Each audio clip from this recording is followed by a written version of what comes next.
Bonjour à tous, je vous retrouve pour une nouvelle recette en vidéo. Je m'excuse d'avance pour la voix que j'ai une laryngite, mais je ne vous oublie pas. Donc, avec ma voix des cavernes, je vous propose cette semaine une recette gourmande. Et oui, c'est l'anniversaire de mon petit garçon qui va avoir 7 ans. Et pour cela, forcément, on va fêter dignement avec ses copains. Donc il fallait une recette de 2 gâteaux XXL, puisque oui, demain, j'aurai 12 enfants à la maison à occuper. Donc pour cela, j'ai choisi de réaliser un napolitain XXL. Alors est-ce que vous avez déjà réalisé ce gâteau?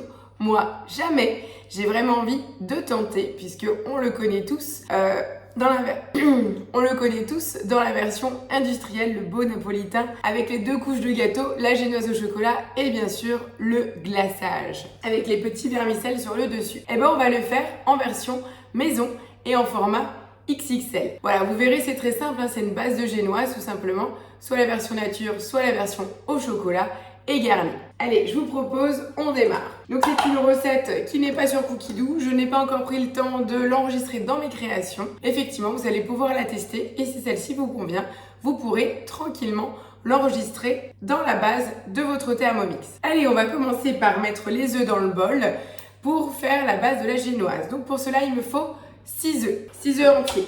Alors bien entendu, moi je vous rappelle, je fais un format XL, hein, donc c'est vraiment la taille d'une plaque à pâtisserie. Voilà, donc j'ai mes 6 œufs entiers dans le bol. Je vais venir rajouter 300 g de sucre. Et maintenant, je vais venir mélanger 2 minutes à la vitesse 4. Voilà, les 2 minutes de blanchiment des œufs avec le sucre viennent de se finir. Je suis en train de préparer le tamis de farine, parce que j'aime bien tamiser ma farine. Donc là, il va nous falloir 400 g de farine. J'incorpore également un sachet de levure chimique. Donc je le mets entre la farine que je vais tamiser. Du coup, ça permettra aussi d'être bien mélangé. Donc on a le mélange qui a déjà bien blanchi. Je vais appeler la balance et je vais venir tamiser ma farine. Voilà, donc après les 400 g de farine tamisée, je viens rajouter 400 g de crème liquide. Une petite pincée de sel.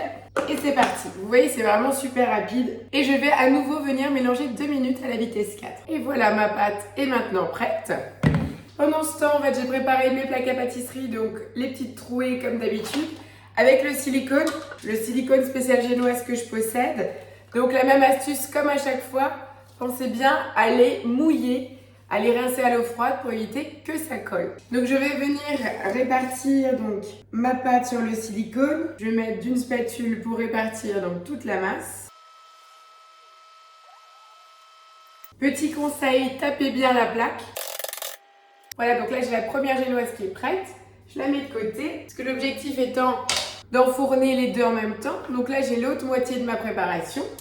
Et si vous avez bien suivi, qu'est-ce qu'on va rajouter? Tout simplement du cacao en poudre que j'ai également mis dans le tamis, hein, donc l'équivalent d'une bonne cuillère à soupe. Donc je tamise aussi tout simplement, ça nous évite les petits grumeaux. Une fois que j'ai rajouté le cacao en poudre, je vais revenir mélanger 20 secondes à la vitesse 3. Donc les 15 secondes viennent de se finir, je vais mélanger, je vais récupérer l'ensemble de la matière avec la spatule, je vais vous montrer. Voilà, j'ai ma masse au chocolat. Je vais venir répartir. Pareil, un petit coup où on tape. Donc j'ai les 2 génoises et là je vais donc venir les mettre au four entre 10 et 15 minutes en fonction de la qualité de chauffe de votre four, entre 10 et 15 minutes de cuisson pour nos génoises.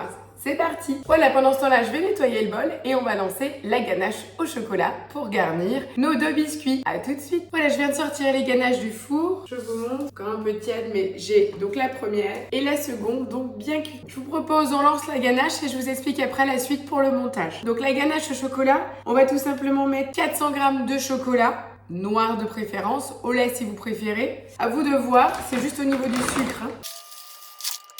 Donc j'ai mes toutes petites pépites en fait de choco. Je vais quand même venir les pulvériser. Donc je vais faire 10 secondes à la vitesse 10. J'ai maintenant ma poudre de chocolat. Regardez, c'est très souple.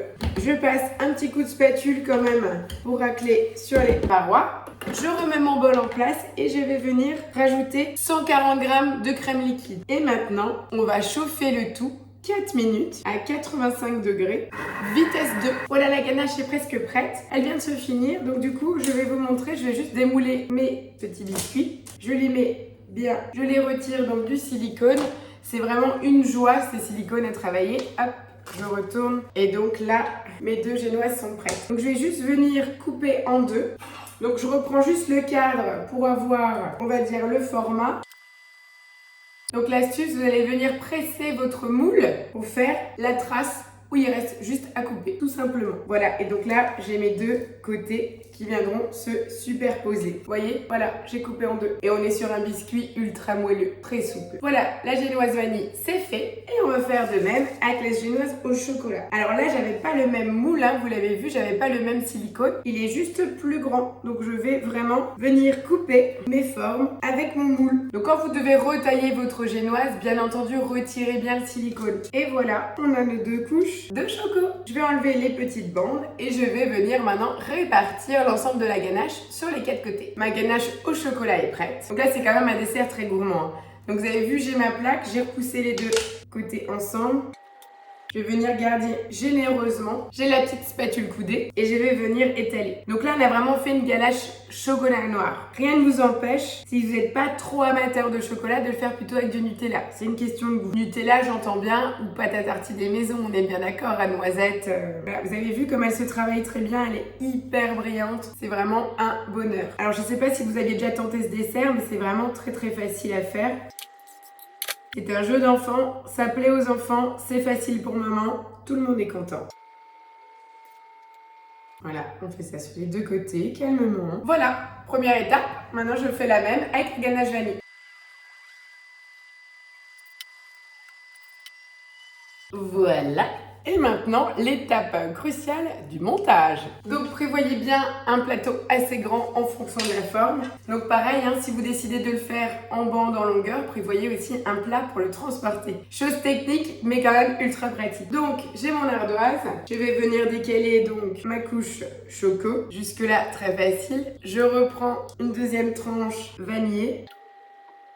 L'autre choco. En fait, vous superposez comme vous avez envie, hein. Par contre, la dernière, c'est la double. Donc là, on la retourne. Là, on a la base donc de notre napolitain hein, qui correspond bien. On a donc nos 4 couches, vous le voyez bien des 2 côtés. Là, j'ai une micro-fissure quand je l'ai tournée, mais ça, c'est pas grave du tout. Vous pouvez attraper là au niveau de la génoise. Ne vous embêtez pas, on va mettre encore le glaçage blanc avec les vermicelles dessus. On va d'abord mettre ça au réfrigérateur pour que ça fige et on va finir la déco. Et voilà, c'est aussi simple que ça. Voilà, maintenant le napolitain est en train de refroidir au réfrigérateur. Il nous reste la dernière étape, le glaçage. Donc une recette cookie doux. Vous allez donc pouvoir la réaliser quel que soit le modèle de Thermomix que vous possédez. Voilà, donc 200 g de sucre que je vais venir pulvériser en sucre glace, soit 10 secondes à la vitesse 10. Le nuage de fumée, voilà, sans artifice. Un blanc d'œuf, 4-5 gouttes de jus de citron, voilà. Et on remet le couvercle. Donc moi personnellement je vais juste passer un petit coup de spatule pour faire baisser le sucre glace. Donc là on a mélangé 10 secondes à la vitesse 6 et c'est prêt. Le beau glaçage comme sur les éclairs ou les millefeuilles. Voilà, donc je vais venir répartir le glaçage.